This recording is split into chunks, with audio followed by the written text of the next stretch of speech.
నమస్తే మీ అందరికీ. ఈరోజు మనము మూలకాల వర్గీకరణ, ఆవర్తనత మరియు ఆవర్తన ధర్మాలు అనే చాప్టర్ గురించి మనం చదవబోతున్నాము. Classification of the elements, periodicity in properties.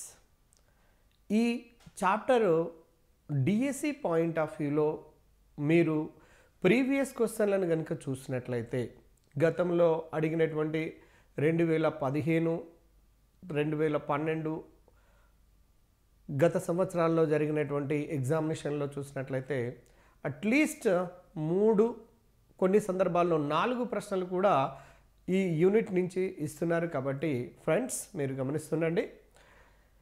మూలకాల వర్గీకరణ, ఆవర్తనత, ఆవర్తన ధర్మాలు అనేది చాలా ముఖ్యమైనటువంటి యూనిట్గా మీరు భావించాలి.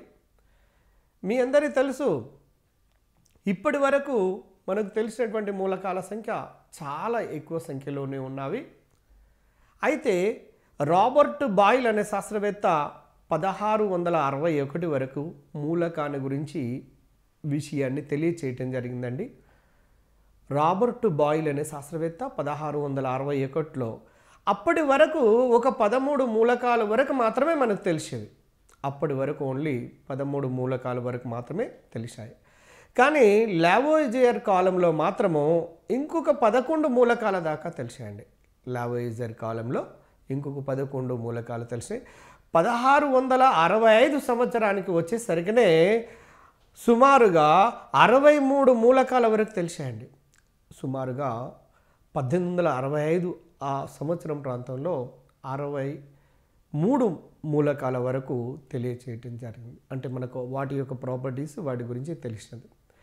తర్వాత ఇప్పుడు ప్రజెంట్ 109 మూలకాల కంటే కూడా ఎక్కువ తెలిసినటువంటి విషయం మీ అందరికీ తెలిసింది. అయితే ఈ మూలకాల వర్గీకరణ, ఆవర్తన పట్టిక గురించి మనము చదవబోయే ముందు దీంట్లో లోహాలు, అలోహాలు, అర్ధలోహాలు, ఆవర్తన పట్టిక లోపల ఉండబడినటువంటి గ్రూపులు, అంటే నిలువు వరుసలను గ్రూపులు అంటారని, తర్వాత అడ్డు వరుసలను పీరియడ్లు అంటారు అన్నటువంటి విషయం మీ అందరికీ తెలిసిందే. ఈ గ్రూపులలో, పీరియడ్లలో ఆవర్తన ధర్మాలు ఏ విధంగా మారుతున్నాయి అనే దాని మీద ఎస్పెషల్లీ ఎక్కువ ప్రశ్నలు అడుగుతున్నారు. గతం లోపల 2012 సంవత్సరం లోపల ఎలక్ట్రాన్లను కోల్పోయే లక్షణం కలిగి ఉన్నటువంటి మూలకము అని అడిగాడండి. అంటే ఈ క్రింది మనలో ఏది సులభంగా ఎలక్ట్రాన్లను కోల్పోతుంది? మీ అందరికీ తెలుసు, ఎలక్ట్రాన్లను సులభంగా కోల్పోయేది అది లోహము అన్నటువంటి విషయం. అయితే ఒక 4 ఆప్షన్స్ ఇస్తారు. ఇచ్చినటువంటి ఆప్షన్లో మెగ్నీషియం, సోడియం, పొటాషియం, కాల్షియం లాంటివి ఇచ్చాడండి. వాటిలో సైజు ఎక్కువగా ఉండబడినది సులభంగా ఎలక్ట్రాన్లను కోల్పోతాయి అన్నటువంటి విషయం మీకు తెలిసింది. దాంట్లో సైజులో ఏదైతే పెద్దగా ఉన్నదో చూసి దాన్ని ఆన్సర్గా టిక్ చేయవచ్చు. అయితే ముందస్తుగా మూలకాల వర్గీకరణ గురించి మనం నేర్చుకునేటప్పుడు ఇక్కడ కొన్ని విషయాలను గమనించండి. మీరు ముఖ్యంగా స్క్రీన్ పైన మీరు అబ్జర్వ్ చేయొచ్చు. ఒకటి, నెంబర్ 1 ఫస్ట్ గమనించండి. మూలకాల యొక్క ధర్మాలను అర్థం చేసుకోవడమే కాకుండా మూలకాల వల్ల ఏర్పడే అసంఖ్యాకమైనటువంటి సమ్మేళనాలు, ధర్మాలను గురించి కూడా పూర్తిగా అర్థం చేసుకోవచ్చు. మీ అందరికీ తెలుసు, ఒక మూలకము ఇంకొక మూలకంతో చర్యాశీలత కలిగినటువంటి మూలకాలు ఒకదానితో ఇంకొకటి చర్యలలో పాల్గొనడం వల్ల కొత్త సమ్మేళనాలు ఏర్పడుతున్నవి. ఇవి అసంఖ్యాకంగా ఏర్పడుతున్నాయండి. లక్షల, మిలియన్ల సంఖ్య లోపల సమ్మేళనాలను ఏర్పాటు చేస్తున్నవి. అయితే ఇటువంటి సమ్మేళనాల గురించి అర్థం చేసుకోవటం కొద్దిగా కష్టం. కాబట్టి ఈ మూలకాలను గురించి ఒకేసారి వాటి యొక్క భౌతిక, రసాయనిక ధర్మాలను సులభంగా అధ్యయనం చేయటం కోసము మన శాస్త్రవేత్తలు సుమారుగా ఒక 100 సంవత్సరాల దాకా కష్టపడి దీన్ని ఒక ఆవర్తన పట్టిక రూపం లోపల తెలియచేయటం జరిగిందండి. ఆవర్తన పట్టిక అంటే ఏంటి అంటే మూలకాల యొక్క ధర్మాలను సులభంగా అధ్యయనం చేయటం కోసము ఏర్పాటు చేసినటువంటి ఒక ఆధునికమైనటువంటి పట్టికను మూలకాల వర్గీకరణ, ఆవర్తన పట్టికగా మనము పేర్కొనవచ్చు. అయితే పరమాణు నిర్మాణానికి సంబంధించినటువంటి కొన్ని కొత్త విషయాలను కనుగొనడం లోపల కూడా ఇది తోడ్పడడం జరిగింది. ఈ విషయం మీకు తెలిసిందే. తర్వాత ఇప్పుడే మనము అనుకునేటువంటి విషయం ఏంటంటే ఇప్పటి వరకు కనుగొన్న మూలకాల సంఖ్య మన 10th క్లాస్లో ఇచ్చినటువంటి సిలబస్ ప్రకారము 109 కంటే ఎక్కువే. ఆ తర్వాత 1817 ఆ ప్రాంతంలో డాబర్నీర్ అనే మొట్టమొదటిగా డాబర్నీర్ అనే ఒక శాస్త్రవేత్త మూలకాల వర్గీకరణకు నాంది పలికాడు. అంటే మూలకాలను ఎందుకు వర్గీకరణ చేయవలసినటువంటి అవసరం ఉన్నది. మీ అందరికీ తెలుసు, మీరు మెడికల్ హాల్ లోపలికి పోయి ఏదైనా మెడిసిన్ కావాలని అడిగితే వెంటనే వాళ్ళు తెచ్చిస్తారండి. కారణం ఏంటంటే ఏ మెడిసిన్ ఏ ఏరియా లోపల ఆల్ఫాబెటికల్ ఆర్డర్లో ఏదైనా ఒక సిస్టమేటిక్ క్రమం లోపల అమర్చడం వల్ల వెంటనే తెలిసిపోతుంది. ఆర్డర్ అనేది, క్లాసిఫికేషన్ అనేది చాలా ముఖ్యం. అంటే వర్గీకరణ అనేది చాలా ముఖ్యం. అందువల్లనే మూలకాల యొక్క భౌతిక రసాయనిక ధర్మాలను ప్రతి వ్యక్తి కూడా సులభంగా అధ్యయనం చేయాలి అంటే తప్పనిసరిగా వాటిని వర్గీకరణ చేయవలసినటువంటి అవసరం ఉన్నది. కాబట్టి 1817 లోపల మొదటగా డాబర్నీర్ అనే శాస్త్రవేత్త మూలకాలకు వర్గీకరణకు నాంది పలకటం జరిగింది. అయితే ఈ డాబర్నీర్ మూలకాల వర్గీకరణ ప్రకారము మూలకాల యొక్క ధర్మాలను ఆధారంగా వాటిని మూడేసి మూలకాలు ఉన్నటువంటి మూలకాలుగా విభజించడం జరిగిందండి. ఆ 3 మూలకాల యొక్క సమూహాన్ని ట్రయడ్ లేదా త్రికము అంటారండి. తెలుగులోనైతే త్రికము, 3 అంటే 3 అనే అర్థము, త్రికము అంటారు. చూడండి, మూలకాల యొక్క ధర్మాలను ఆధారంగా సుమారుగా దగ్గరలో ఉండబడినటువంటి ధర్మాలు కలిగినటువంటి 3 మూలకాలను ఒక సెట్గా చేర్చారండి. అటువంటి సెట్నే ట్రయడ్ లేదా త్రికము అన్నారు డాబర్నీర్ శాస్త్రవేత్త ప్రకారము. తర్వాత మీరు దీన్ని ట్రయడ్ అని కూడా అంటున్నారు. ఒక్కోసారి మీ క్వశ్చన్ పేపర్ లోపల ట్రయడ్ అనే పదం కూడా ఇస్తున్నాడు. కాబట్టి డియర్ ఫ్రెండ్స్, మీరు ఒక్కసారి గమనించండి.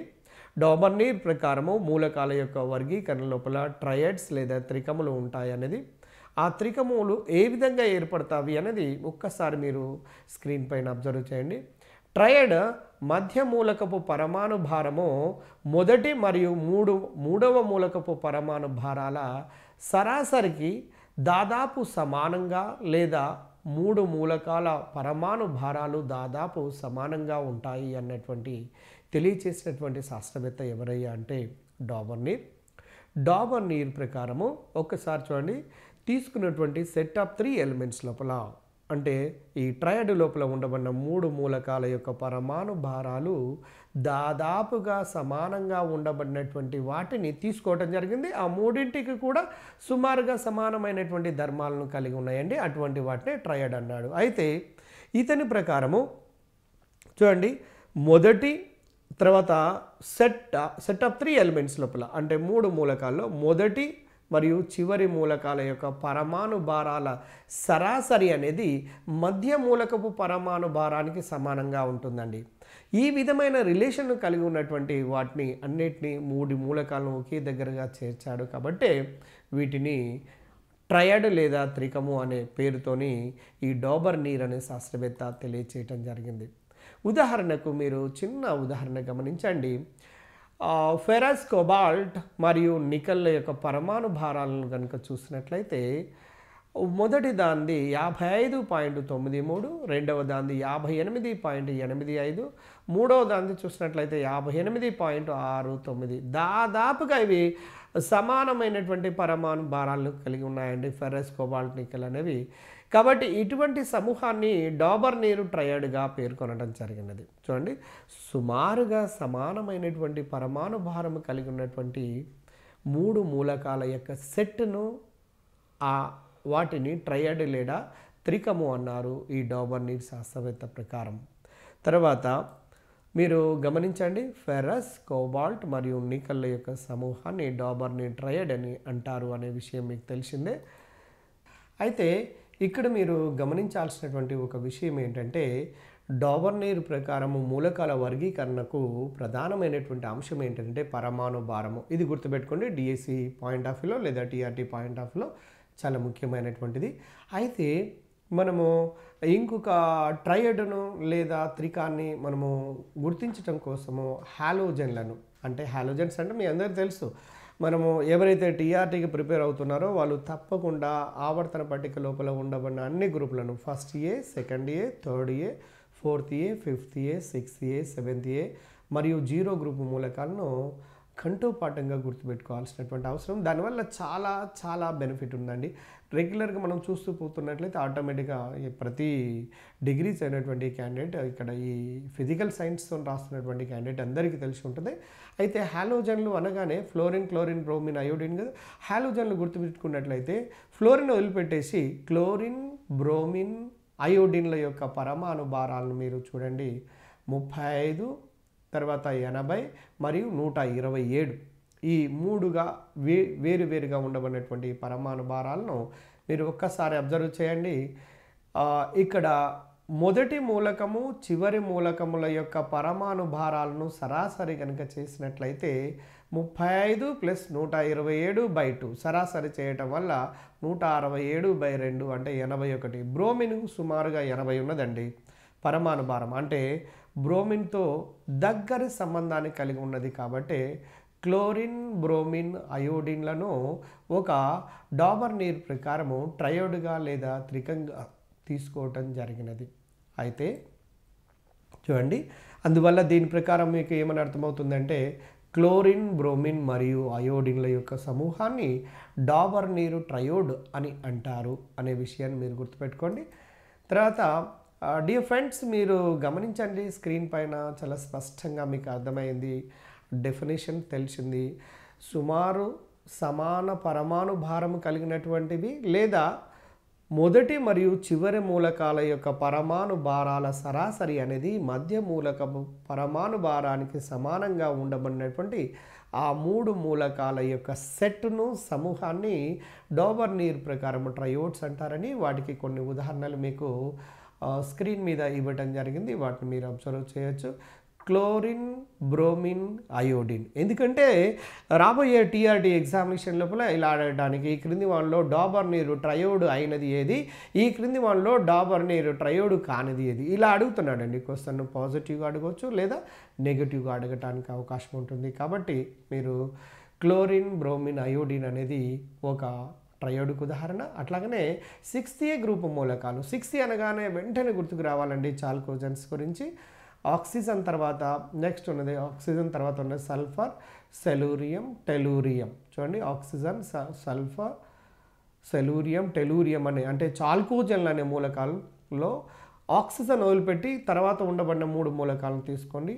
సల్ఫర్, సెలూనియం, టెలూరియం అనే మూలకాల యొక్క పరమాణు భారం మీరు అబ్జర్వ్ చేసినట్లయితే 79.5గా ఉంటుంది. అంటే దీనికి దగ్గరలో ఉంటున్నదండి. అంటే 79కి మధ్యలో దగ్గరగా ఉంటుంది. కాబట్టి వీటిని కూడా ఒక డాబర్నీర్ యొక్క ట్రయోడ్గా తీసుకోవచ్చు. అదేవిధంగా లీథియం, సోడియం, పొటాషియంలను కూడా తీసుకున్నట్లయితే లీథియం యొక్క, పొటాషియం యొక్క పరమాణు భారాల యొక్క యావరేజ్ అనేది సోడియం యొక్క పరమాణు భారానికి ఎగ్జాక్ట్లీ సమానంగా ఉన్నది. కాబట్టి లీథియం, సోడియం, పొటాషియంను కూడా డాబర్నీరు ఒక ట్రయోడ్గా తీసుకోవచ్చండి. అదేవిధంగా మీరు గమనించండి ఫ్రెండ్స్, ఫెరస్, కోబాల్ట్, నికెల్ వాటి యొక్క పరమాణు భారాలను గమనించినట్లయితే 55.85, 58.93, 58.69 అన్ని పరమాణు భారాలు దాదాపు సమానంగా ఉన్నాయి. కాబట్టి వీటిని కూడా డాబర్నీర్ ప్రకారము ట్రయోడ్గా మనం తీసుకోవచ్చు అన్నటువంటి విషయం మీకు అర్థమవుతుంది. అయితే ఇంకొక విషయాన్ని గమనించండి, డాబర్నీర్ వర్గీకరణ తర్వాత 1850వ సంవత్సరం లోపల ఫెటెన్కోఫర్ మరియు 1862 ఆ ప్రాంతం లోపల డీచాకోటైన్ మూలకాల యొక్క వర్గీకరణకు ప్రయత్నాలు చేశారండి.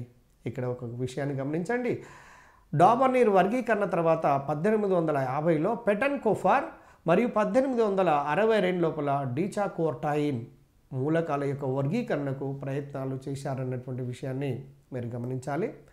తర్వాత మూలకాల యొక్క పరమాణు భారాలను ఖచ్చితంగా కనుగొనే పద్ధతిని క్యానిజారో, ఇక్కడ గమనించండి, క్యానిజారో రూపొందించారు. తర్వాత 1863 లోపల జాన్ న్యూలాండ్స్ అష్టక సిద్ధాంతాన్ని తెలియచేయటం జరిగిందండి. వీళ్ళందరూ కూడా పరోక్షంగా లేదా ప్రత్యక్షంగా మూలకాల యొక్క వర్గీకరణకు కారణమవి మన ప్రస్తుతం ఉన్నటువంటి ఆవర్తన పట్టిక, అధునాతనమైనటువంటి ఆవర్తన పట్టిక ఏర్పడడానికి కారణమయ్యారండి.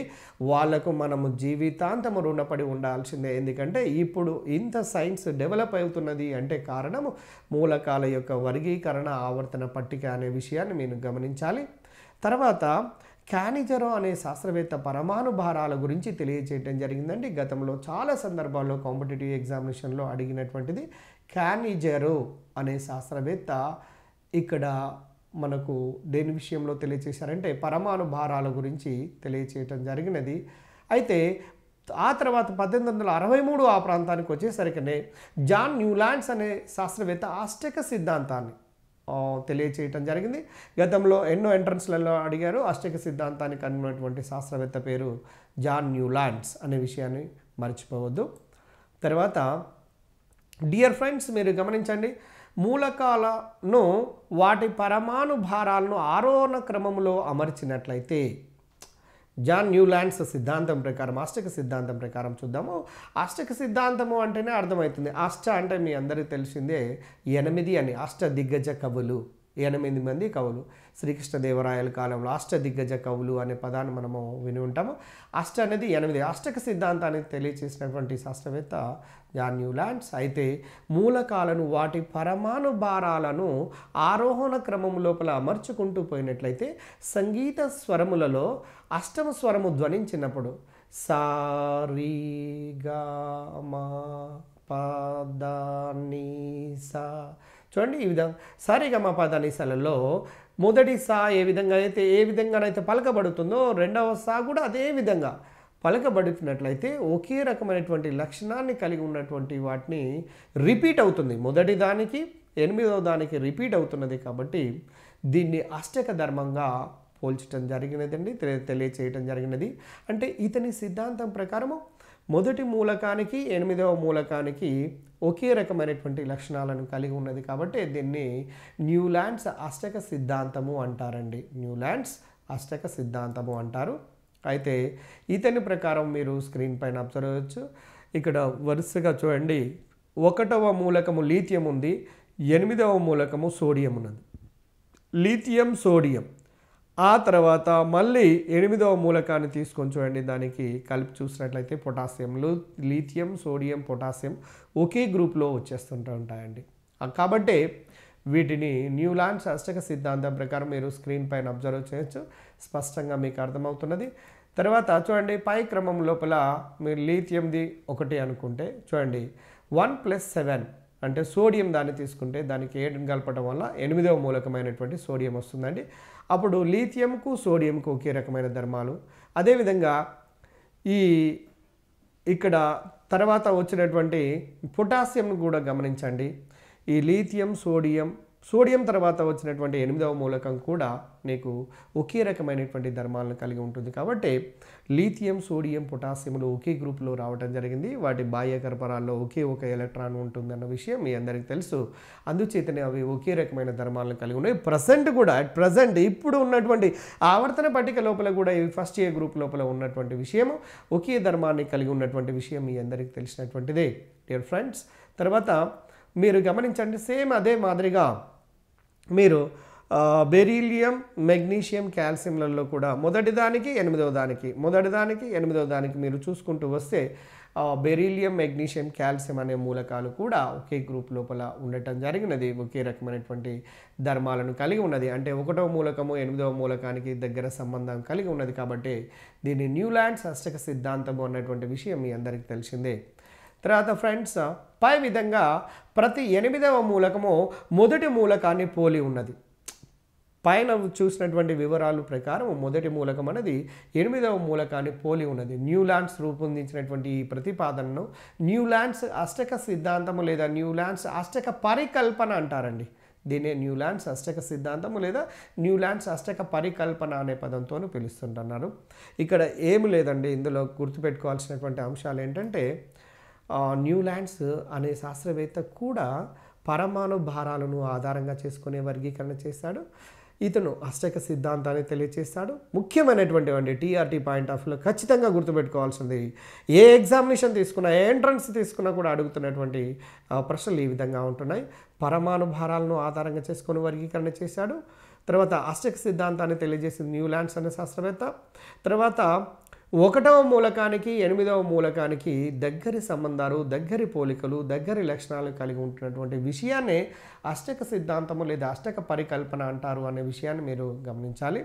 తర్వాత న్యూలాండ్స్ యొక్క అష్టక పరికల్పన భారమైనటువంటి మూలకాలకు వర్తింప చేసినప్పుడు సరి అయిన పోలికలు లభించలేదు అండి. ఈ విషయాన్ని మీరు గమనించండి ఫ్రెండ్స్. తర్వాత 1875లో డెబోస్పాడాన్ అనే శాస్త్రవేత్త ఈ మూలకాన్ని కనిపెట్టి గ్యాలియం అనే పేరు పెట్టడం జరిగిందండి. తర్వాత అదేవిధంగా మెండలీఫ్ ఊహించినటువంటి పరమాణు భారము 44 కలిగినటువంటి దాన్ని ఎకాబోరన్ను 1879లో నిల్సన్ అనే శాస్త్రవేత్త దాన్ని కనుగొని స్కాండియం అనే పేరు పెట్టాడండి. నిల్సన్ను కనుగొన్నటువంటి మూలకం పేరు గతం లోపల డిఎస్సి లేదా టీఆర్టీ ఎగ్జామినేషన్లో 2015 సంవత్సరంలో అడిగినటువంటిది కాబట్టి గుర్తుపెట్టుకోండి. నిల్సన్ కనుగొన్నటువంటి మూలకం పేరు స్కాండియం అండి. ఇక్కడ డియర్ ఫ్రెండ్స్, మీరు న్యూలాండ్స్ అష్టక సిద్ధాంతాన్ని గురించి చదువుతున్నారు. ఆ అష్టక సిద్ధాంతం లోపల ముఖ్యంగా మొదటి మూలకానికి 8వ మూలకానికి మధ్యన పోలికలు ఉంటున్నటువంటి విషయాన్ని గురించి చదివాము. దాన్ని అష్టకము అంటారు. అష్టకము అంటే 8వ మూలకము అనే అర్థము అని. అయితే ఈ సిద్ధాంతాన్ని ప్రతిపాదన శాస్త్రవేత్త పేరు అంటే న్యూలాండ్స్ అనే విషయం మీకు తెలుసు. ఈ సిద్ధాంతము కూడా లేదా ఈ అష్టక పరికల్పన కూడా దేనిపైన ఆధారపడి ఉన్నది అంటే పరమాణు భారాలపై మాత్రమే ఆధారపడి ఉన్నటువంటి విషయం మీకు అర్థమైపోయినది. తర్వాత ఇంక కొన్ని విషయాలు చూడండి. మీరు భారమైనటువంటి కొన్ని మూలకాలను వర్తింపచేసినప్పుడు కొన్ని ఇబ్బందులు ఎదురయ్యాయండి. ఈ న్యూలాండ్స్ అష్టక సిద్ధాంతం లోపల న్యూలాండ్స్ అష్టక పరికల్పన భారమైనటువంటి మూలకాలకు వర్తింపచేసినప్పుడు సరి అయినటువంటి పోలికలు దొరకలేదు, లభించలేదు. తర్వాత ఈ క్రమాన్ని అనుసరించి మ్యాంగనీస్ యొక్క ధర్మాలు నైట్రోజన్ ఫాస్ఫరస్ల యొక్క ధర్మాలను పోలి ఉండవాలి. కానీ ప్రయోగాత్మకంగా మ్యాంగనీస్ యొక్క ధర్మాలు నైట్రోజన్ మరియు ఫాస్ఫరస్ల ధర్మాలకు భిన్నంగా ఉన్నటువంటి విషయం మీకు తెలిసినటువంటిదే. తర్వాత అదే న్యూలాండ్స్ సిద్ధాంతం లోపల న్యూలాండ్స్ పరికల్పనను అన్ని మూలకాలకు వర్తింప చేయలేకపోయామండి. అందువల్లనే తర్వాత లోథర్ మేయర్ మరియు మెండలీఫ్ అనే శాస్త్రవేత్తలు పరమాణు భారాలను ఆధారంగా చేసుకొని మూలకాలను వర్గీకరణ చేశారండి. ఆ తర్వాత న్యూలాండ్స్ తర్వాత లోథర్ మేయర్ మరియు మెండలీఫ్ అనే శాస్త్రవేత్తలు పరమాణు భారాలను ఆధారంగా చేసుకొని మళ్ళీ మూలకాలను వర్గీకరణ చేసినటువంటి విషయం తెలిసిందే. అయితే ఇక్కడ గమనించండి, లోథర్ మేయర్ ప్రకారము భౌతిక ధర్మాలను, మెండలీఫ్ రసాయనిక ధర్మాలను పరిగణలోనికి తీసుకొని వర్గీకరణ గావించారండి. రేపు అడగడానికి చాలా చక్కటి పాయింట్ ఉన్నది.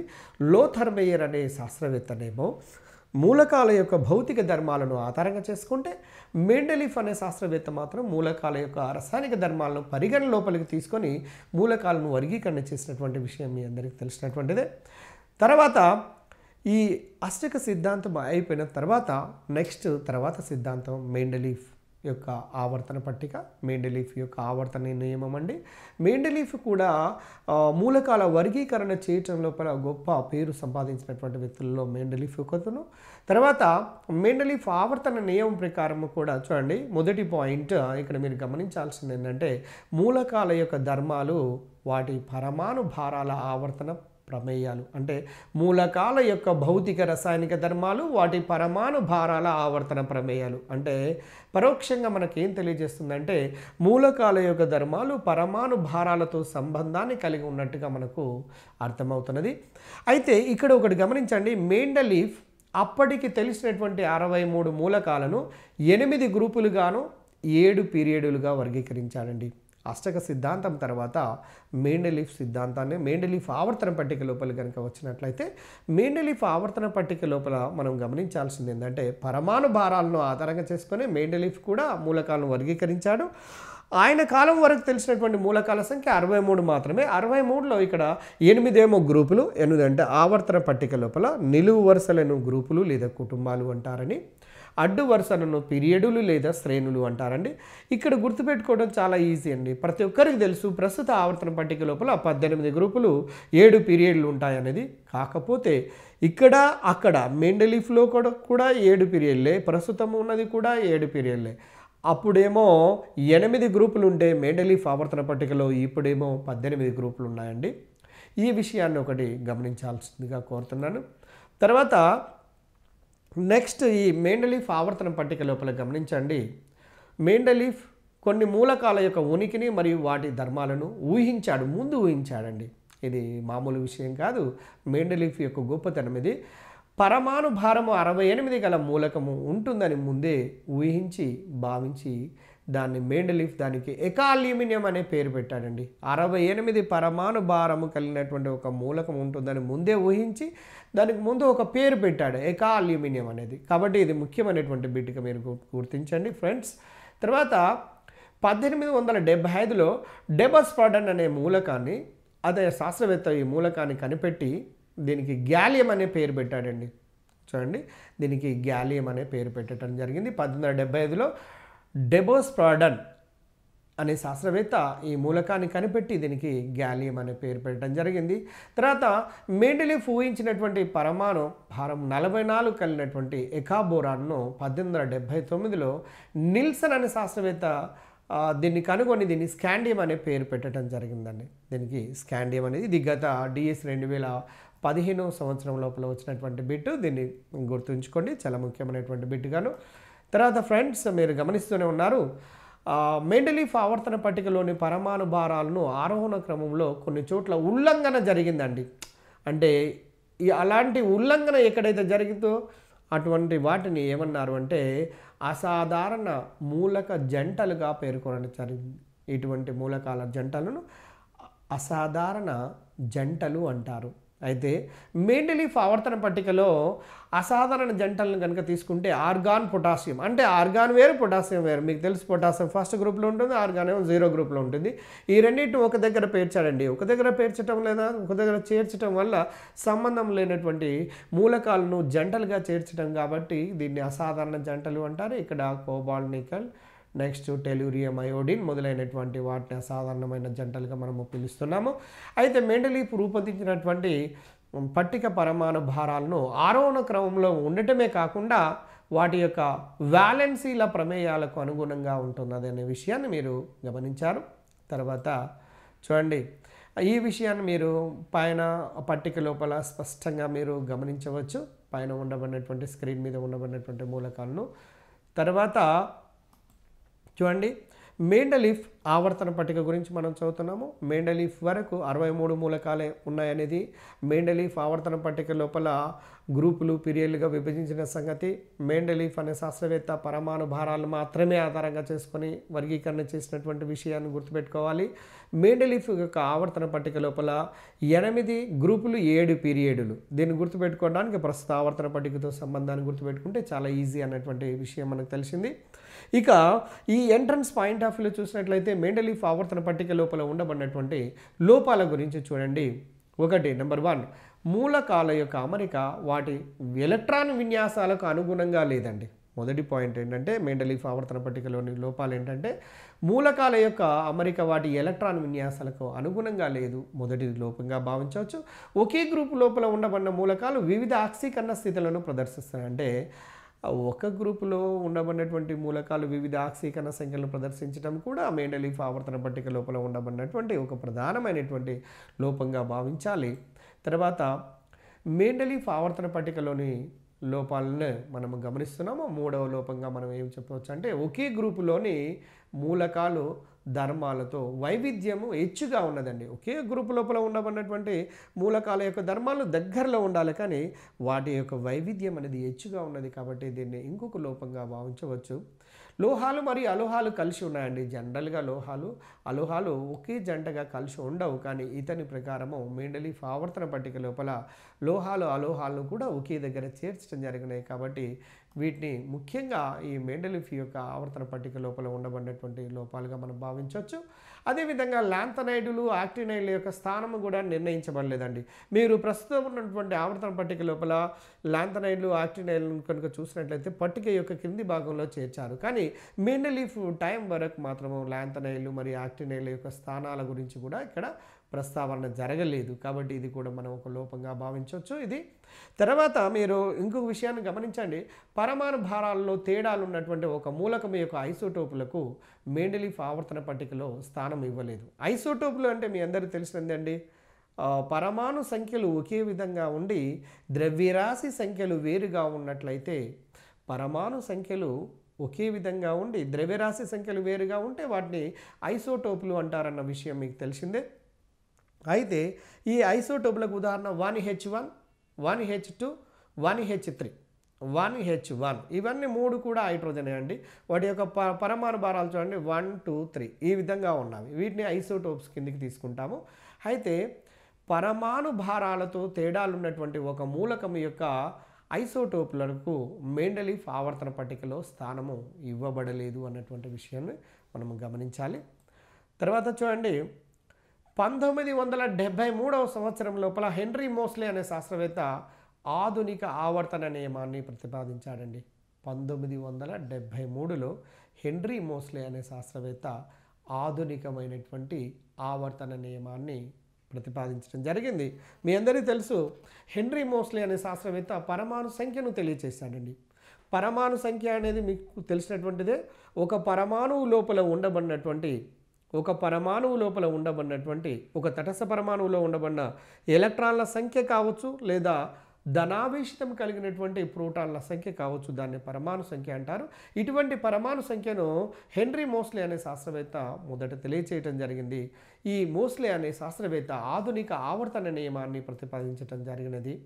ప్రస్తుతం ఉన్నటువంటి ఆధునికమైనటువంటి ఆవర్తన నియమము ఏంటంటే మూలకాల యొక్క భౌతిక రసాయనిక ధర్మాలు వాటి పరమాణు సంఖ్యల ఆవర్తన ప్రమేయాలు, లేదా మూలకాల యొక్క భౌతిక రసాయనిక ధర్మాలు వాటి ఎలక్ట్రాను విన్యాసాల ఆవర్తన ప్రమేయాలు. అంటే ఆధునికంగా ఉండబడినటువంటి ఆవర్తన పట్టికను కనుక గమనించినట్లయితే మూలకాల యొక్క భౌతిక రసాయనిక ధర్మాలకు వాటి పరమాణు సంఖ్యలకు, లేదా మూలకాల యొక్క భౌతిక రసాయనిక ధర్మాలకు వాటి ఎలక్ట్రాను విన్యాసాలకు మధ్యన సంబంధం ఉన్నదని ఈ ఆధునిక ఆవర్తన నియమాన్ని తెలియచేయడం జరిగింది. కాబట్టి మెండలీఫ్ ఆవర్తన నియమమేమో ఇక్కడ మూలకాల యొక్క భౌతిక రసాయనిక ధర్మాలు వాటి పరమాణు భారాల ఆవర్తన ప్రమేయాలు అయితే, ఆధునిక ఆవర్తన నియమం ప్రకారము మూలకాల యొక్క భౌతిక రసాయనిక ధర్మాలు అనేవి వాటి పరమాణు సంఖ్యలు లేదా ఎలక్ట్రాన్ విన్యాసాల ఆవర్తన ప్రమేయాలుగా తెలియచేయటం జరిగినది. కాబట్టి ఈ ఆవర్తన నియమము కూడా చాలా ముఖ్యమైనటువంటి అంశంగా మీరు భావించవలసి ఉంటుంది. తర్వాత చూడండి డియర్ ఫ్రెండ్స్, మీరు గమనిస్తున్నారు, మీ అందరికీ తెలుసు, మీరు మొత్తం కెమిస్ట్రీ కాంటెంట్ లోపల అతి ముఖ్యమైనటువంటి యూనిట్లలో మూలకాల వర్గీకరణ, ఆవర్తన పట్టిక, రసాయనిక బంధము కూడా చాలా ముఖ్యమైనటువంటిదే. కాబట్టి ఈ ముఖ్యమైనటువంటి చాప్టర్లో భాగంగా మనము ఆధునిక ఆవర్తన పట్టిక గురించి మనం చదువుతున్నాము. కాబట్టి దీని గురించి స్పష్టంగా మీరు జాగ్రత్తగా గమనించవలసినటువంటి అవసరం ఉన్నది. అయితే ఆధునిక ఆవర్తన నియమము ఆధారంగా రూపొందించిన మూలకాల వర్గీకరణ పట్టికను నవీన ఆవర్తన పట్టిక అంటారు, లేదా విస్తృత ఆవర్తన పట్టిక అంటారు, లేదా పొడవైన ఆవర్తన పట్టిక అంటారు, లేదా బోర్ ఆవర్తన పట్టిక అంటారు, మోడర్న్ పీరియాడిక్ టేబుల్, వివిధ రకాల పేర్లతో పిలుస్తున్నామండి.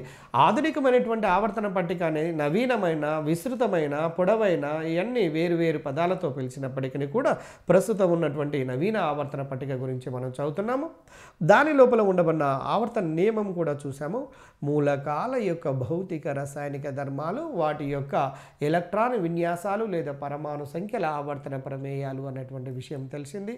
మీరు ప్రస్తుతం ఉన్నటువంటి ఆవర్తన పట్టికను మీరు స్క్రీన్ పైన స్పష్టంగా మీరు చూడొచ్చండి. మీరు చూడండి, నిలువుగా ఉండబడినటువంటి వరుసలను ఏమంటారంటే గ్రూపులు అని అంటారు. అడ్డుగా ఉండబడినటువంటి వరుసలనేమో పీరియడులు లేదా శ్రేణులు అంటారు. మీరు చూడండి, ప్రస్తుతం ఉన్న ఆవర్తన పట్టిక లోపల మొత్తము 18 గ్రూపులు కనబడుతున్నాయి. వరుసగా స్క్రీన్ మీద మీరు గమనించవచ్చు, 18 గ్రూపులు ఉన్నవి. అడ్డుగా ఉండబడినటువంటి వరుసలు చూడండి 7 ఉన్నవి అండి. ఆ మెండలీఫ్ లోపల 7 ఉన్నవి. ప్రస్తుతం ఉన్న ఆధునిక ఆవర్తన పట్టిక లోపల కూడా 7 ఉన్నవి. చూడండి, మొదటి పీరియడ్లో 2 మూలకాలు కనపడుతున్నాయి, హైడ్రోజన్, హీలియం. ఓకే, అదేవిధంగా తర్వాత రెండవ పీరియడ్లో చూసినట్లయితే 8 మూలకాలు, మూడవ పీరియడ్లో చూసినట్లయితే 8 మూలకాలు, అదేవిధంగా 4వ పీరియడ్లో చూసినట్లయితే 18, 5వ పీరియడ్లో 18, 6వ పీరియడ్లోనైతే 32, 7వ పీరియడ్లోనేమో అసంపూర్ణంగా ఉంటున్నాయి అన్నటువంటి విషయం మీ అందరికీ తెలిసిందే. అయితే ఇక్కడ గమనించండి, ఆధునిక ఆవర్తన పట్టికను 7 అడ్డంగా ఉన్న వరుసలుగాను 18 నిలువు వరుసలుగా విభజించినారు. అదేవిధంగా ఆధునిక ఆవర్తన నియమము అడ్డంగా ఉన్న పరమాణు వరుసలను పీరియడులు అని, నిలువుగా ఉన్నటువంటి వరుసలను గ్రూపులు అంటారు అన్నటువంటి విషయం మనము ఇప్పుడే చూసామండి. తర్వాత డియర్ ఫ్రెండ్స్, ఆధునికమైనటువంటి ఆవర్తన పట్టికలో 109 మూలకాలను 7 పీరియడులుగాను 18 గ్రూపులుగాను విభజించినటువంటి విషయం మీకు తెలిసిందే. డియర్ ఫ్రెండ్స్, ఇంకొక విషయాన్ని గమనించండి. ఒకే గ్రూపులోని మూలకాలకు బాహ్య స్థాయిలో ఎలక్ట్రాన్ విన్యాసం ఒకే విధంగా ఉంటుందండి. ఉదాహరణకు ఫస్ట్ ఏ గ్రూప్ మూలకాలను తీసుకోండి. Lithium, sodium, potassium, rubidium, caesium, francium. వీటన్నిటి యొక్క ఎలక్ట్రాన్ విన్యాసాన్ని కనుక రాసినట్లయితే NS1 అని రాస్తామండి. NS1గా రాస్తాము. అయితే ఇక్కడ గమనించాల్సినటువంటి అంశం ఏంటంటే NS1 అంటే ప్రతి మూలకం యొక్క ఎలక్ట్రాన్ విన్యాసాన్ని మీరు రాసి చూడండి. చివరిలో S1 అంటే ఎస్ ఉపస్థాయి లోపల ఒకే ఒక ఎలక్ట్రాన్ ఉంటున్నట్టుగా అర్థమవుతున్నది. కాబట్టి దానివల్లనే దాని యొక్క ధర్మాలు కానీ ఆక్సీకరణ సంఖ్యలు కానీ ఒకే విధంగా ఉంటున్నట్టుగా మనకు అర్థమవుతున్నది. ఫ్రెండ్స్, మీరు గమనిస్తూనే ఉన్నారు ఆధునికమైనటువంటి ఆవర్తన పట్టిక గురించి చదువుతున్నటువంటి విషయము. అయితే ఆధునికమైనటువంటి ఆవర్తన నియమము అంటే ఏంటి, ఆధునికమైనటువంటి ఆవర్తన పట్టిక లోపల ఎన్ని గ్రూపులు ఎన్ని పీరియడ్లు ఉన్నవి, వాటికి సంబంధించినటువంటి ధర్మాల గురించి మనం చదువుతున్నాము. అయితే ఇప్పుడు మనము మొదట్లో గమనించినటువంటి అంశం ఏంటంటే ఒక గ్రూపు లోపల ఉండబడినటువంటి మూలకాల యొక్క బాహ్య స్థాయిలో ఎలక్ట్రాన్ విన్యాసం ఒకే విధంగా ఉంటుందండి. మీరు ఉదాహరణకు ఫస్ట్ ఏ గ్రూప్ మూలకాలను మనం చూస్తాము NS1, అదే సెకండ్ ఏ గ్రూప్ అయితే NS2, అదే థర్డ్ ఏ గ్రూప్ మూలకాలను చూస్తే NS2 NP1, ఫోర్త్ ఏ NS2 NP2. ఆ విధంగా ఒకే రకమైనటువంటి ఎలక్ట్రాన్ విన్యాసం ఉంటున్నట్టుగా మనము అర్థమవుతున్నది. తర్వాత మీరు గమనించండి, ఒకే గ్రూపులోని మూలకాల యొక్క పరమాణు సంఖ్యలలో తేడా వరుసగా ఎలా ఉంటుంది అంటే 2, 8, 8, 18, 18, 32 అండి. సో ఈ నంబర్స్ కనుక తెలిసినట్లయితే ఒక గ్రూపులోని మొదటి మూలకం తెలిస్తే మిగిలినటువంటి మూలకాల యొక్క అన్ని పరమాణు సంఖ్యలను మనం స్వతహాగా కనుక్కోవచ్చు, లేదా వాటి యొక్క పరమాణు సంఖ్యలను రాయొచ్చు అండి. ఉదాహరణకు మీరు ఏ గ్రూప్ అయినా తీసుకోండి. సెకండ్ గ్రూప్ని తీసుకుందాము. సెకండ్ గ్రూప్ని తీసుకుంటే మొదటి మూలకము బెరీలియంను తీసుకోండి. బెరీలియంను తీసుకున్నట్లయితే బెరీలియం పరమాణు సంఖ్య 4 అనేది మొదటి దాన్ని తెలిసి ఉండాలి. దానికి 8ని కలపండి, కలిపితే 12 అవుతుంది. అంటే 12 నెక్స్ట్ వచ్చే మెగ్నీషియం. దానికి ఇంకొక 8 కలపండి, 20 అవుతుంది. 20 పరమాణు సంఖ్య కలిగి ఉన్నటువంటిది ఏంటిదంటే కాల్షియం. దానికి నెక్స్ట్ వచ్చే మూలకం. ఆ విధంగా మనము కలుపుకుంటూ పోవచ్చండి.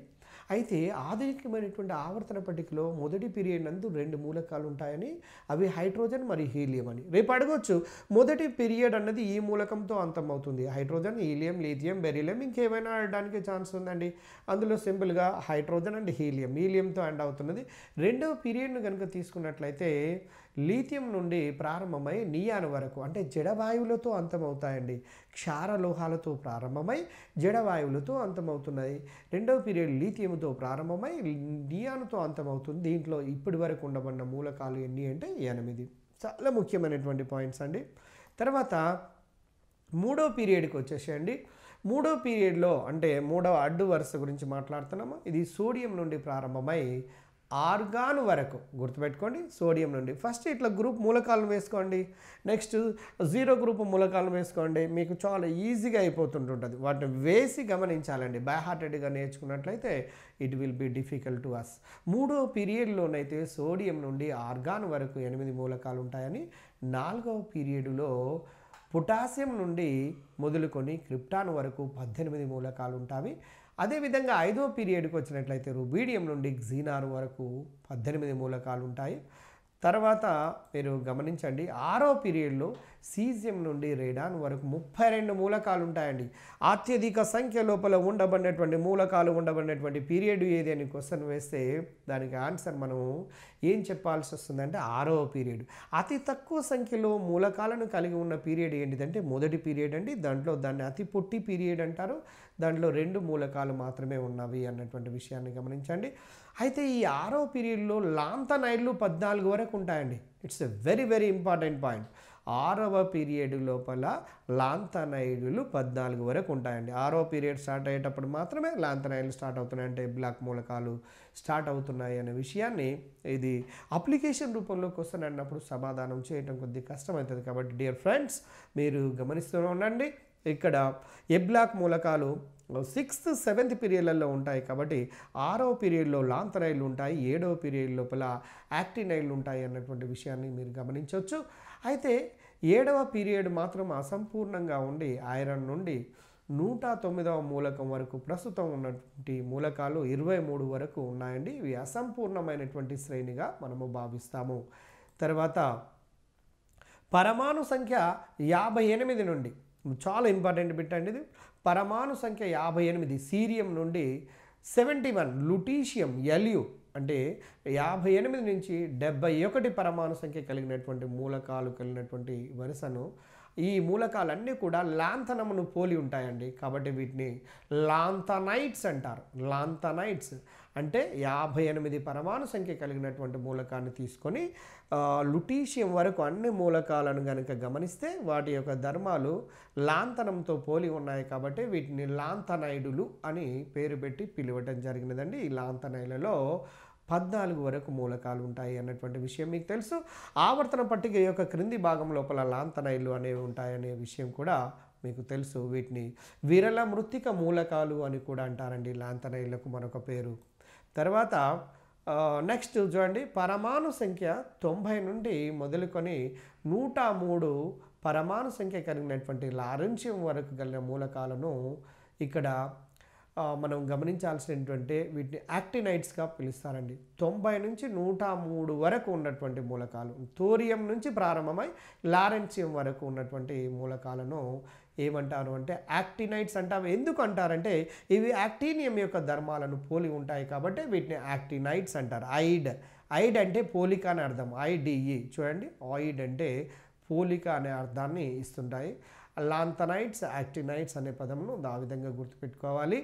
తర్వాత డియర్ ఫ్రెండ్స్, ఇక్కడ ఒకటి గమనించండి, లాంథనైడులు మరియు ఆక్టినైడ్లను ఆవర్తన పట్టికలో క్రింది భాగంలో ప్రత్యేకంగా ఒక బ్లాక్గా చేర్చారండి. ఆవర్తన పట్టిక ఈ విధంగా ఉంటే దాని కింద స్పెషల్గా మీకు ఏ బ్లాక్ మూలకాలు అనేవి 2 శ్రేణులలో అమర్చడం జరిగినది. లాంథనైడులు మరియు ఆక్టినైడ్లను కలిపి అంతర పరివర్తన మూలకాలు అంటారండి. మీకు తెలుసు, డి బ్లాక్ మూలకాలనేమో పరివర్తన మూలకాలు అంటారు, ఏ బ్లాక్ మూలకాలనేమో అంతర పరివర్తన మూలకాలు అంటారు. ఏ బ్లాక్ మూలకాలలో లాంథనైడులు ప్లస్ యాక్టినైడ్లు 2 కలిసి ఉంటాయండి. ఆ 2 కూడా ఆవర్తన పట్టిక యొక్క మెయిన్ బాడీ క్రింది భాగంలో చేర్చినటువంటి విషయం మీ అందరికీ తెలిసిందే. వాటిని అంతర పరివర్తన మూలకాలు అంటారు. కాబట్టి లాంథనైడులలో 14 మూలకాలు, యాక్టినైడులలో కూడా 14, 14 + 14 మొత్తము 28 దాకా మెటల్స్ ఉన్నాయండి మనకు ఏ బ్లాక్ లోపల ఉండబడినటువంటి మూలకాల సంఖ్య. తర్వాత నెక్స్ట్ అతి ముఖ్యమైనటువంటి అంశానికి వచ్చేస్తాము. ఎలక్ట్రాన్ విన్యాసం ఆధారంగా మూలకాలను ఏ విధంగా వర్గీకరించారు మన ఆవర్తన పట్టిక లోపల. నిజంగా వర్గీకరణ కనుక ఈ ఆవర్తన పట్టిక మీద కనుక మనకు పట్టు కనుక దొరికినట్లయితే మనము తర్వాత చదవబోయే చాప్టర్ లోపల ఉండబడినటువంటి అంశాలను చాలా సులభంగా అర్థం చేసుకోవడానికి అవకాశం ఉంటుందండి. డియర్ ఫ్రెండ్స్, మీరు గమనించండి, మొట్టమొదటిది జడవాయువులు, వీటిని ఇనర్ట్ గ్యాసెస్ అంటారు. రెండవది ప్రాతినిధ్య మూలకాలు, వీటిని రిప్రజెంటేటివ్ ఎలిమెంట్స్ అంటారని. మూడవది పరివర్తన మూలకాలు, ట్రాన్సిషన్ ఎలిమెంట్స్. నాలుగవది అంతర పరివర్తన మూలకాలు. చూడండి, మీరు చాలా క్లియర్గా మీకు అర్థమైనది. ఈ 4 రకాలుగా వర్గీకరణ చేయటం జరిగిందండి ఎలక్ట్రాన్ విన్యాసాన్ని బట్టి. మొట్టమొదటిది జడవాయువులను తీసుకుందామండి. జడవాయువుల గురించి ఒక్కసారి చర్చిద్దాము. జడవాయువులు అంటే స్థిరమైన వాయువులు అంటారండి. వీటినే రాజా వాయువులు లేదా కింగ్ గ్యాసెస్ అంటారు. వీటినే నల్ వ్యాలెన్సీ మూలకాలు అంటారు.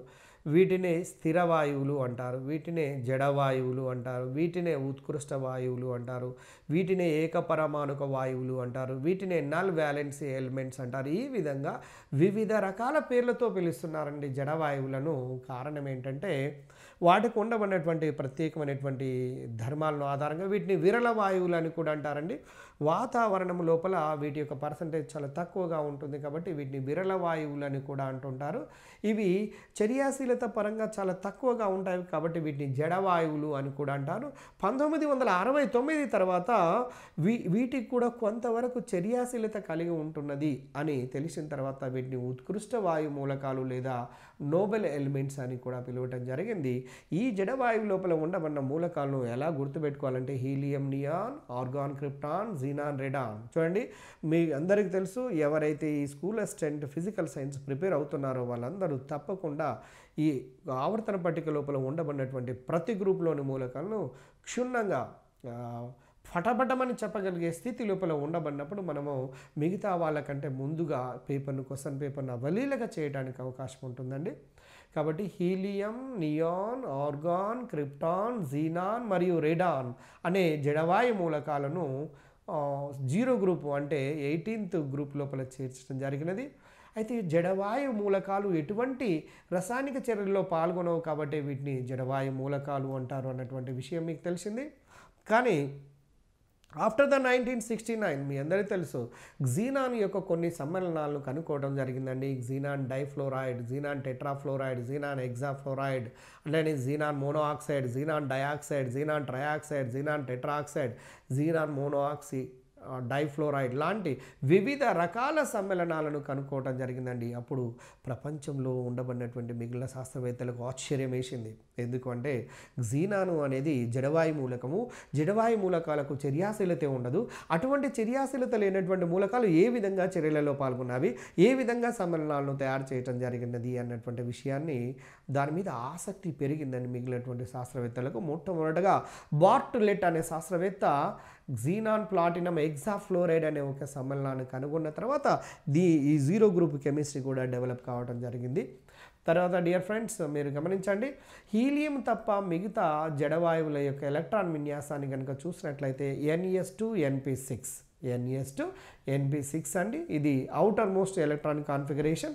దీన్ని స్థిరమైనటువంటి విన్యాసం అంటారు, దీన్ని అష్టక విన్యాసం అంటారు అన్నటువంటి విషయం కూడా మీ అందరికీ తెలిసిందే. Duplet electronic configuration. Duplet means the presence of 2 electrons in the outermost shell, whereas when an element is having the 8 electrons in the outermost shell, that is called as simply octet rule. Duplet rule and octet rule, these two are causes to get the stability. మీకు అందరికీ తెలిసింది డూప్లెట్ రూల్ను పాటించే మూలకం helium అనే విషయం మీకు తెలుసు.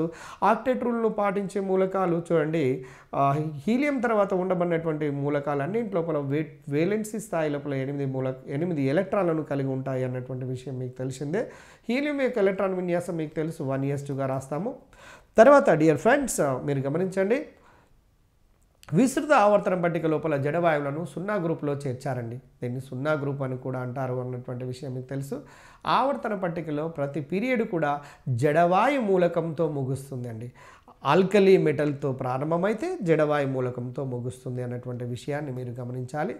తర్వాత జడవాయు మూలకాలు అనగానే స్థిరమైన మూలకాలు అని, ఇది helium, neon, argon, krypton, xenon, రెడాన్లను మామూలుగా వీటిని జడవాయు మూలకాలు లేదా స్థిరవాయువులు అంటారని. వీటి వ్యాలెన్సీలో మొత్తం చూడండి, వ్యాలెన్సీలో హీలియం వ్యాలెన్సీలో 2 ఎలక్ట్రాన్లు ఉన్నప్పటికీ మిగిలినటువంటి వాటిలో వ్యాలెన్సీలో 8 ఎలక్ట్రాన్లు ఉన్నప్పటికీ వీటి యొక్క వ్యాలెన్సీను 0గా భావిస్తారు. ఎందుకంటే ఇతర మూలకాలతో చర్యలలో పాల్గొనవు కాబట్టి 0 వ్యాలెన్సీ కలిగినటువంటి మూలకాలు ఏంటివంటే 0 గ్రూప్ మూలకాలుగానే మనము భావించాలి.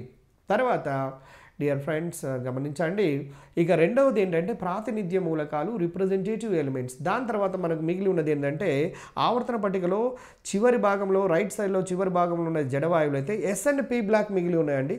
ఈ రెండింటిని కలిపి ఎస్ అండ్ పీ బ్లాక్ రెండింటిని కాంబినేషన్తో కలిపినట్లయితే వాటిని ప్రాతినిధ్య మూలకాలు అంటారు. అయితే ఇక్కడ ఒక విషయాన్ని గమనించండి, పరమాణువులో చూడండి, ఇది మధ్య భాగంలో కేంద్రకము, మొదటి కక్ష, రెండవ కక్ష, మూడవ కక్ష, నాలుగవ కక్ష ఇలా ఉంటే చివరి కక్ష పరిపూర్ణంగా నిండి ఉంటే వాటిని జడవాయు మూలకాలు అని, ఒకవేళ చివరి కక్ష గనక అసంపూర్ణంగా నిండి ఉన్నట్లయితే వాటిని ప్రాతినిధ్య మూలకాలు అంటారండి. వేలెన్సీ కర్పరము అసంపూర్ణంగా నిండి ఉన్నటువంటి మూలకాలనే ప్రాతినిధ్య మూలకాలు అంటారని. వీటి యొక్క ఎలక్ట్రాన్ విన్యాసము ఎలా ఉంటుందంటే NS ఆర్ NS2 NP5గా మనం రాసుకోవచ్చు అండి. NS1 నుంచి NS2 నుండి NP5గా మనము వీటి యొక్క ఎలక్ట్రాన్ విన్యాసాన్ని రాయవచ్చు. తర్వాత ఎస్ అండ్ పీ బ్లాక్ మూలకాలను కలిపి జడవాయువులు తప్ప వాటిని ప్రాతినిధ్య మూలకాలు అంటారు. తర్వాత ఎస్ బ్లాక్ మూలకాల విషయానికి వచ్చేద్దామండి. మీ అందరికీ తెలుసు ఎస్ బ్లాక్ మూలకాల్లో చూడండి భేదపరిచే ఎలక్ట్రాన్లు ఎస్ ఆర్బిటాల్ లోపలికి చేరుతుంటాయండి. మీరు అందరికీ తెలిసినటువంటి విషయము. డియర్ ఫ్రెండ్స్ మనము ఇప్పుడు ప్రాతినిధ్య మూలకాల గురించి చూస్తున్నాము. మొదటగా జడవాయు మూలకాలు చూసాము, రెండవది ప్రాతినిధ్య మూలకాలు. ఈ ప్రాతినిధ్య మూలకాలలో 2 బ్లాకులు కలిసి ఉంటాయండి, ఎస్ మరియు పీ బ్లాక్లు. ఒక జడవాయువులు తప్ప మిగిలినటువంటి మూలకాలన్నీ మనము ప్రాతినిధ్య మూలకాల కిందకి తీసుకుంటాము. అందులో ఎస్ బ్లాక్ మూలకాలలో చూడండి అన్నీ కూడా లోహాలండి. రేపు అడగొచ్చు క్వశ్చన్ ఏ విధంగా, ఎస్ బ్లాక్ మూలకాల లోపల ఉండబడిన అలోహం ఏది, ఎస్ బ్లాక్ మూలకాలలో ఉండబడిన అలోహాల సంఖ్య ఎంత, 1 అండి. అది హైడ్రోజన్ మాత్రమే, అంటే ఫస్ట్ ఏ గ్రూప్లో మాత్రమే ఉంటుంది అన్నటువంటి విషయం మీకు తెలుసు. Hydrogen, lithium, sodium, potassium, rubidium, caesium, francium అనేవి హైడ్రోజన్ మాత్రమే అలోహము కాగా మిగిలినవన్నీ కూడా లోహాలండి. మరి ఎస్ బ్లాక్ లోపల ఉండబడినటువంటి లోహాలు మొత్తము కూడా లోహాలు అన్నటువంటి విషయాన్ని మీరు గమనించండి. తర్వాత మీరు పీ బ్లాక్ మూలకాలకు వచ్చినట్లయితే భేదపరిచే ఎలక్ట్రాన్ పీ ఆర్బిటాల్ లోపలికి చేరినట్లయితే వాటిని పీ బ్లాక్ మూలకాలు అంటారండి. భేదపరిచే అంటే చివరిలో చేరే ఎలక్ట్రాన్. వీటి యొక్క ఎలక్ట్రాన్ విన్యాసం ఏ విధంగా ఉంటుంది అంటే ఇక్కడ భేదపరచండి NS2 నుంచి NS1R2 నుంచి NP5 వరకుగా మనము పీ బ్లాక్ మూలకాలలో NS1R2 నుంచి NP5 వరకు మనము బాహ్య ఎలక్ట్రాన్ విన్యాసంగా మనం తెలియచేయవచ్చు. వీటిని ఏమంటారు అంటే పీ బ్లాక్ మూలకాలు అంటారు అన్నటువంటి విషయం తెలిసిందే. అయితే పీ బ్లాక్ లోపల ఏ గ్రూపులు ఉన్నాయంటే చూడండి, NS2 NP1 థర్డ్ ఏ, నెక్స్ట్ ఫోర్త్ ఏ NS2 NP2, ఫిఫ్త్ ఏ NS2 NP3, సిక్స్త్ ఏ NS2 NP4. అలా మీరు చూసినట్లయితే ఇటువంటి మూలకాలను third A, fourth A, fifth A, sixth A, seventh ఏ వీటన్నిటిని కూడా వీటి పీ బ్లాక్ లోపల, ఈవెన్ జీరో గ్రూప్ కూడా పీ బ్లాక్ లోపలికి వచ్చినప్పటికీ కూడా ఎలక్ట్రాన్ విన్యాసం ప్రకారం జడవాయువులను వేరే సపరేట్ చేశారు కాబట్టి అంతవరకు తీసుకోవడం జరుగుతున్నది.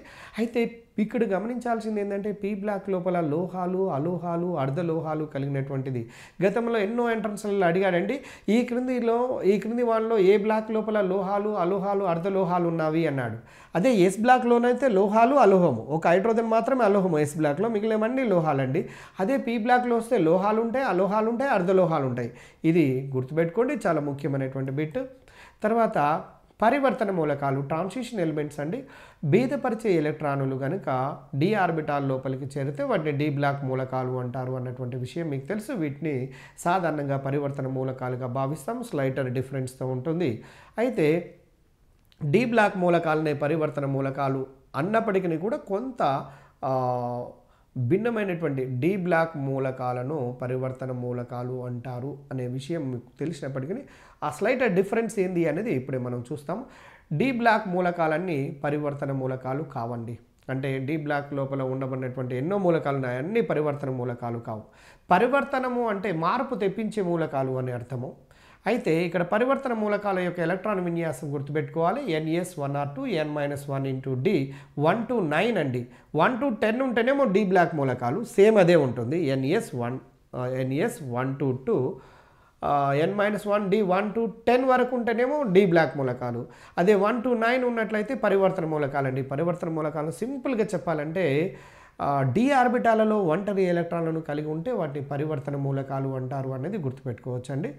తర్వాత మీరు పరివర్తన మూలకాలన్నీ ఆవర్తన పట్టికలో మధ్య భాగం లోపల ఉంటాయి అన్నటువంటి విషయం మీకు తెలిసిందే. డి బ్లాక్ ఎలక్ట్రాన్ విన్యాసం మీకు తెలుసు. NS1R2 N-1 into D 1 to 10 అన్నటువంటి విషయం మీకు తెలుసు. పరివర్తన మూలకాలు 10 గ్రూపులుగా విస్తరించబడి ఉంటాయండి. అంటే 10 గ్రూపులుగా ఉంటాయి. ఒక్కొక్క గ్రూప్ లోపల 4 మూలకాల చొప్పున ఉంటుంటాయి.